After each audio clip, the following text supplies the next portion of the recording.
Hordoftoota keenya akkamitti qabdanii fayyaa dansaadhaa jirtan xiqqaaf guddaan hundi keessanuu kan kaabaa kan kibbaa kan ba'aa kan dhiyaa guutuu martii kan jiraatu ta'u Ameerikaa ta'u Suudii hundi keessanuu nagaan qabdanii fayyaa dansaadhaa eegaa har'a maaliif asitti argamte jechuun keessan hafan qabu waan asitti argamuuf tokko gurmi keenya waliin jiruun dubartii baa waliin ijaarsaa irratti wal dhaban walitti araarsuuf adda bahanii fagaatanii oduma ijata keessa fakkeenyaaf ijata keessa jiraniiti haati yookiin karaa akka hadda mana gartee kan arra jiru kuni tunis hono jaati nameeti agartee mannis mana mucaa oishimasiiti manni kuni mana mucaa oishimasiiti jechuudha. Akkasumatti isinis beelesitii isinis manguddumaa saayiba isaatii saayiba ameetii amee oguutu amee orootu gartee adda wal dhaban kanaaf asitti argama maaliif akkamtee jettanii maameetu beefi jaartii wal dhabaniiti arragaa beekullee ogunoo isa kana obboleessa keenya kan anis akkasumatti aan isiin gadi jeetii dhufee ogun dhufuu dubbii takkaafii dhufee lama taate lama akkamitti taatee rangitu taa'ee dubbii akkatti lama taate mucaa isiin rahimaa tutu mana isaanii dhufee isaa mana hin jirre dhufee hogguu dhufuu isii qofaa jira akkasitti taa'ee firraa mana hafuura haftu jira jechuudha. Kana gartee inni gaa alarraa dhufee waan nama hinaafaa xiqqoo haalaan irra guddatee jechuudha. Wooma gartee isa oguunni gabbee jedhamee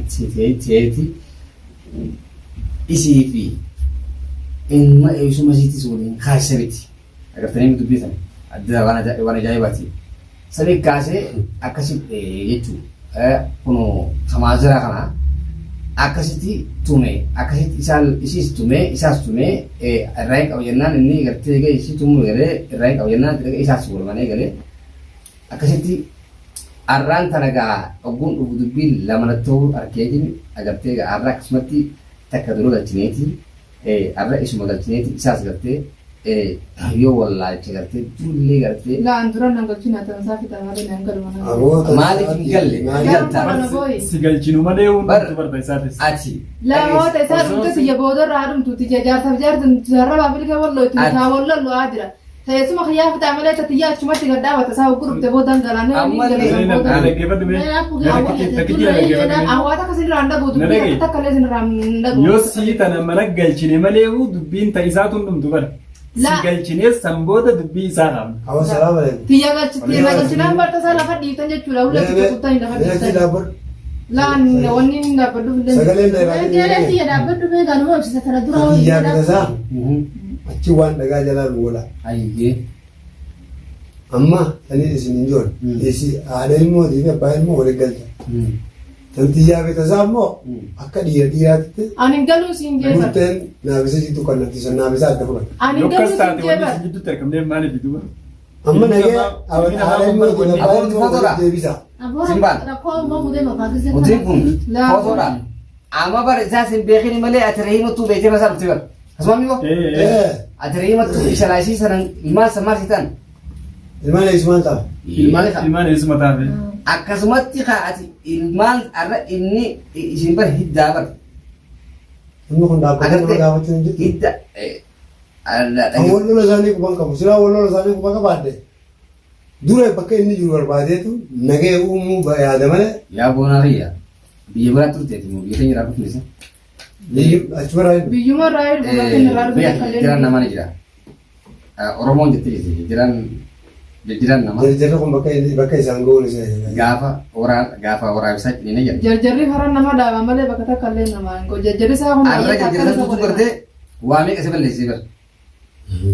Amma kana dhaqaneeti ta'anii haasooniiti haasawa isaa kana gartee. Tayyib ana haa ta'u. Ana mee diinaa oolaa godhu nama inni hin beekne. Ati diina taanaan illee diina ta'e anaafsi tokkuma barattoonni biraa jaartiitu mana yaammatee hoo akkuma ta'etti summee godhe. Jaartiin mana waammatee oomisha dhalaa hojii deddeebi'ee bakka meeqa guyyaa sadi guyyaa meeqaala bulee galu jira malee. Mana isaa tume san. Ebalaan diina na tume yookaan mana isaa daangaa cabsee seenee dhagee tume. Rakkootti hin qabaatin tume. Isii yoo jala deemee wanni sun maalii? Haati mana isaatis badii qabdi. Jala deemee waan sun. Akkamitti badii qaban? Dhiira galfachuun badii oliiti. Mormaaliisa. Akka inni itti yaade. Dhiira galfadha dubbisa dhiisa gaanaa sun nama halas. Halas innis bitamee galfachuun badii qabdi ati maali bitamtee dhufte? Bitamee dhufe nillee. Eega. Lakki. Laa dubbisa. Isaa hojjaasitee dhufte. Laa isaa beekati beeku jamalee sun san. Adeema isaa hojjaasitee dhufte. Kalas. Dubbisa sun naan isaa ta'e. hojii haasofitee dhuftee jiraatti. Natti. Durumaanuu An dubbisa sana oodhaaf duraan wal waqafu jirraa manguddoon akkamta isattis akkas fakkaate. Anamma guutuu mana galfattee kadhata qabda gunaan jiru kana. Sammuu isaati. Akkaan haasawa keessanirraa hubadhe. No waan hubattee hin qabdu. Akkaan haasawa Afaan keessanirraa isaati afaan hubadhe. kiyyaa fi afaan isii wal irratti gaafa garte. Gurbaan akkaan haasawa keessanirraa hubadhe gurbaan kun siis hin beeku. Diima gurraacha ni beektaa isa. Isiidhaanis wal dhabee ala jira. Yaani beeka beeynaan akkana Ana ta'e biratti hin beekne jira. malee bitamteetti na jala jirtaawu. Lakki waan akkanaa kana Deewaasitti immoo. Mee dhageera. Haya isiin eegan qabamtee baate. Anu see Abbaa qalas. kanarraa gurii umma booda wajjinee jira. Anu see. Isiin eega Muktichi kan nyaatu dubbatu mee dhaabbata. eega baate. Ni apa kutara ka aye. Isiin eega baate. Jala deemee gurbaan sun maal akka ta'e maaliif akka mana isaa dhufe. Yoo isii haatama geessuu hin barbaadin. Laa inni basi. Maaf hin barbaadin. Anas barbaadu irraan qabu sisi barbaadu irraan qabu maaliif tabiraa qabani jaartii tabiraa qaba Jaartii isaa jaaree maal halkan sadi ala bulee dhufee jechuun Maaliif taane kun?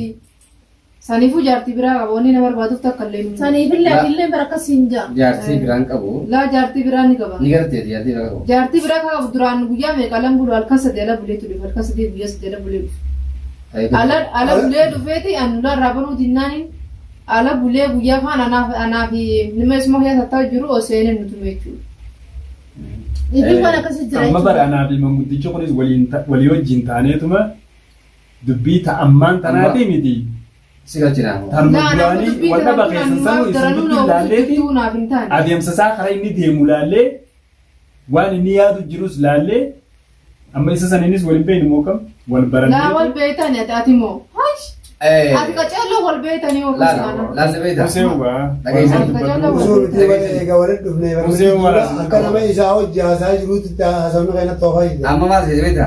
Inni. Anuma akka gaanfatee osoo jira malee maali waan nama afaan deema afaan hin deeman jechuudha maaf osoo jira. Amma manguddoo isin yaamee an callisee okalas hin dubbatu. Amma Inni sebeda. suumi ta'a. Qoota kan isaa qabdu san hundi eegaan harku jala Namni isaan dhageessa. abbaa. Mee baafattee fitatte? Bargaa dubbii namaa. Waan fitadhee baafadhee fitadhuu miti waan qabdatis mee gadhiisi. akkanatti dhumtu horteessa. Beeki inni kunis irraan tana oduu sila. Irratti waan fadhu garuu. Balaa gartee baluma raasin qabu. Hin jibbina dubbii isaatis. Bala raasin qabu baatee irra ilaa irraan tana taa'uu baatee. Taa'aa atis waan balleessu. Balaan inni jiran qabe maali yaani yogguu jettu. Tokkoffarraa isiniin kun hidda jennee barra inni raanfatina rahimaa hubattee waan rahimaa kana gartee inni rahimatti yoo si beekeen jiraatiin si hubatin tasa. Inni kan layyee seena boodi. Jajjira barama ilmaan warra qaban yoo bara ilmaan lama irraa qaba sadii Ilmaan lama dhiisitii 12 hoo qabaanne kanaaf booda dhufnaan dhageessa samii haa seenani. ilmaan warra qaban rahimaa atilleen hidda gadhaabbatanii jirtan isa gartee badii balleesse badiitti muraniitu bukkee yeroo oromootti gartee haqa qoodasii gartee ishis bilaashitti katumamte atis gartee ati rahimummaan akka mana kan dhuftee rahimummaan ta'e gartee odoo rahimummaa san hin beekin alaatti bahanii gartee uleen usu dhufte kun akka itti ta'amee haasa'u numa jennaa beeka aadaa qabna safuu qabna gartee kana hin dagatina yoomillee agartee biyya jijjiiranne malee aadaa kan jijjiiratin hubadhaa kana yoomillee ammoo kana keessatti deebitee namni gammada manguddumaa nama gartee hamtu irraa namni tokko beeka saayiba gartee hundi saayiba ni beeka tokko hagartee balumattuu si oofu jenna tokko habalumata irraa si qabu jenna arra inni kun balarraa sin qabee jira kamalee sin jabeessee jira na fakkaate silaa balaa gubbaan dabaltan nama dura dheefi. Balaan takka ta'e balaan tun jirtu kuusaa illeen aara isaa yeroo san keessatti osoo isa sana agarree bari anuu isaa wajjiniin balaa biraa keessa seenaa bara. Garuu gaa dubbii bubbucheetiin xiinxaleetti yaadee ittiin deebi'e. Akkasittiin isaanumaa qabbaneessuu eegalee malee akka yeroo saniitiin bara silaa anuu waan biraa keessa wajjin seene. Wayii akkamii dhabdee qabdaa? Bakka miidhamee qabaa. Maaliin dheessaa? Miidhamee hedduu miidhamee. Uleedha moo waan harkaati? Waan tumin hin qabaa inni kun Oromoodha afaan Oromoo dubbata diina isaatii miti waan mana dhufee. Maalfaan sidhee? Ambar maal jee kan siimuu beeku narra taate namni tokko tokko birraa beekte ofirraa quba qabaatte qaamuma keetiin quba qabaachaa jiru. Nama mana obboleettii xiyyaatittiin dhufetti quba qabaa. Agaa manni keetii manni obboleettii teetii akkuma mana keetii beeka shakkii dabateessi. Manni intala taatu jennee manni intala daadaatii fi meesumaatiin haafise. Manuma keetaa. Shakkii dabateessaa diinaa asiin qabu nama afaanii wal buttillee yoo jiraate bakka biraati yoo ta'e bakka sanatti fi irraa eegalee bakka biraatti illee akka birraa eegdi. Bakkaan ani yaadiin kanatti waan nama gubbaan bee akkumaan itti yaadee ati tumaan itti deemtu caalaa maalii gaafiin itti deemaa jira wal waa lamaan itti deemu jira tokkoffaa tumaan itti deema lammaffaan ammoo gaafii maaliifiin tumamu jira inni kun yoo maalii eenyu inni kun abbaa manaa ta'uu isaatiin beeku. Abbaa manaa ta'uu hin beeku. Waliin wal barannee sirrii wal barnoota. Eegaan isii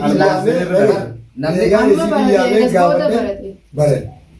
Eegaan nawaamee as mana isaa dhufee duraan mana nama biraatiin jira sokkeetiin mana nama biraa taa'u jira eesboota nama mana isaa dhufee. Silaa biyyi tun biyyi teenya taate agartee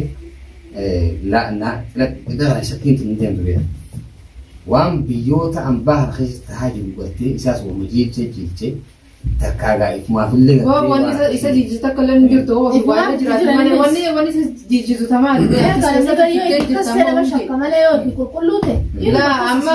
amma hundee waan biraa keessa jira waan duraan jiilaa waan jiila qabuu mareetu jiraame atis keessa fidee jirtu dubbii akkana tana keessa dhaa wanni isa jiijjiirta akka illee ni jirtu ofii bakka deemee dhaqee deemee bula malee wanni. Ofii dhalaa meeqa sharchaara malee namni deemee waan ilmaan kiyya dalagaddeetu waan jiru. Dalagattee walaa galee biyya tun miskiina illee nagayaan bultiisii eelii beeku. Nagayaan bultiisii. Inni akka nama maraataa shaarraa qabu. Yaaboo yaanni yeroo akkanattu maal beektaa akkaataa inni geessan. Kanarra yaanni isaa siin galle. Dhagee gurbaa kanarra yaanni isaa siin galle dubbiin isaa guutuun akka kijibataa. Ilmi eessuma isii adda gaafachuu dhabee wajjin dhiira mana bitatte sin jechuun kanarratti yoo siin galeen atis gaatee hin beekne waan si keessa jiru garuma gargamaa. Beekne akka aadaa Oromoo keessatti manguddoo laalama an. Hanga fedhe deemee haasawus anmaan laa yeroo kana siin qabu fakkeenya jiru maali beektaa. Waan fedhe haasawus waa takka nama. Maal sirbaati kun namni tokko wanni deemaatiin kun akkana jettee wanni ati naan jedhan faallaa biraa hin dhufte. Gurbaan karaa malee jira ittiin jeetiin sittiisi. Hundinuu akkanuma ta'e malee. Meeshaa kan dhabu. Amma fallee nuti qabnu maali ni beektaa?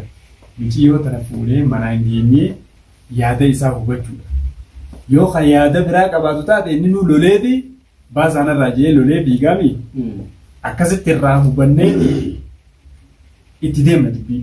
Ayyee dubbii itti deemna agartee. Fuudhee mana geessisaa. Ni galchina. Fuudhee mana geessisaa. Ni galchina. Ani galuu siin hin